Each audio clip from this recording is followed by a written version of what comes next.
memperbaiki defisit neraca perdagangan kita. Nah, kunci paling besar itu ya di sektor petrokimia dan migas ini. Setengah tahun Ahok di Pertamina, setoran kenegaraan naik 7% jadi 85 triliun. Ditulis oleh Nia Alif dari siwa.com. Seorang Ahok yang kerap dituduh penista agama hingga dijebloskan ke penjara nyatanya masih menyimpan rasa nasionalisme tinggi.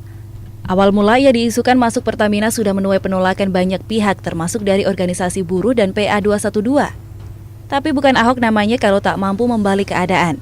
Beberapa saat ia menduduki kursi komisaris utama, dia berhasil mempresentasikan Pertamina di kancah dunia. Memperbaiki defisit neraca perdagangan kita. Nah, kunci paling besar itu ya di sektor petrokimia dan migas ini.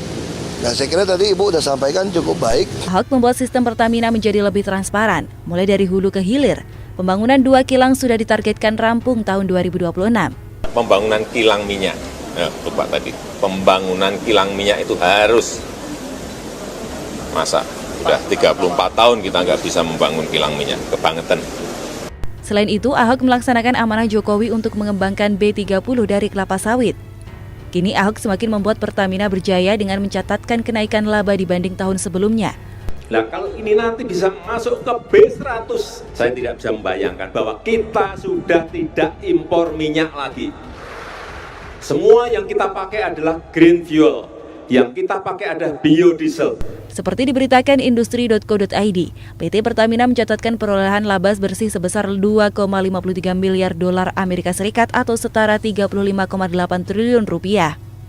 Hal tersebut berdasarkan laporan keuangan Pertamina tahun buku 2019 yang disetujui oleh Rapat Umum Pemegang Saham Tahunan yang berlangsung di Jakarta Kamis 18 Juni.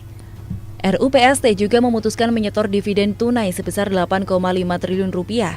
Dividen ini naik sekitar 7% dibanding tahun lalu yang sebesar 7,95 triliun rupiah. Perlu diketahui, Pertamina berhasil mempertahankan bisnis produksi migasnya pada tahun 2019 dengan pengeboran 322 sumur pengembangan, 14 sumur eksplorasi, dan melakukan 751 kegiatan workover, serta 13.683 well service. Selain itu, untuk mendukung ketahanan ekonomi negara, pada tahun 2019 Pertamina juga mencatat capaian penting dengan adanya penurunan nilai impor crude sebesar 35% dan produk sebesar 11%. Percaya atau tidak, pencapaian Pertamina ini tidak lepas dari tangan dingin seorang Ahok. Kegigihannya dalam bekerja serupa dengan Jokowi yang tulus membangun bangsa. Maka tak heran kalau ia sering dicemooh anggota parlemen sebagai komut rasa dirut. Tapi sindiran tersebut tak lantas menghentikan langkahnya, malah semakin memotivasinya untuk memajukan Pertamina. Selain memajukan Pertamina, Ahok juga tanggap terhadap isu kemanusiaan, khususnya saat pandemi corona. Dari awal munculnya kasus dengan sigap ia menyiapkan RS Pertamina Jaya sebagai RS khusus untuk corona sesuai arahan Erick Thohir. Ahok beserta jajarannya juga menyulap lapangan bola sebagai RS Pusat Pertamina untuk menambah pelayanan pasien corona. Kini Pertamina sedang menyiapkan holding BUMN untuk menjawab tantangan Erick Thohir dalam pembuatan mobil listrik. Ini sangat mendukung program Jokowi dalam pemanfaatan tambang nikel yang diolah sebagai baterai untuk mobil listrik. Sejak Januari kemarin stop, karena strategi besar kita ke depan, kita ingin jadikan nikel ini litium baterai yang dipakai untuk mobil listrik. Selain itu, Pertamina tengah menyiapkan gasifikasi batubara untuk mengolah batubara sebagai energi alternatif. Jadi, prestasi Pertamina bisa dibayangkan ke depannya akan seperti apa. Tinggal menaruh Ahok sebagai komut saja, satu BUMN bisa diobrak-abrik dan diarahkan untuk maju pesat. Akhirnya Pertamina akan menjadi perusahaan negara yang memberi banyak keuntungan bagi bangsa dan kemajuan usahanya. Semoga Erick Thohir bisa menemukan orang yang setara dengan Ahok untuk membenahi BUMN lain seperti PLN. Saya yakin tak kurang stok orang baik di negeri ini dan berani menghadapi mafia. Tapi kalau kesulitan, lebih baik menggilir Ahok di BUMN yang kritis.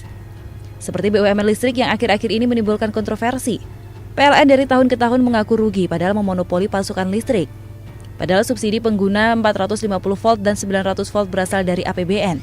Lantas kenapa PLN malah seakan membebankan subsidi tersebut kepada pengguna lain? Ini miris sekali.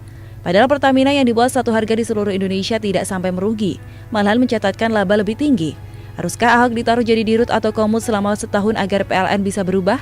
Tampaknya Erick Thohir harus mempertimbangkan hal ini. Kalau dirasa Ahok masih urgent di Pertamina, maka ia bisa merangkap komut juga di PLN. Biarlah ia membenahi perusahaan yang sekarat karena korupsi dan manajemen bobrok tersebut. Kita yakin kalau setengah tahun Ahok di Pertamina bisa menaikkan keuntungan jadi 7%, maka setahun di PLN sudah cukup untuk membawa perusahaan yang semula buntung jadi untung.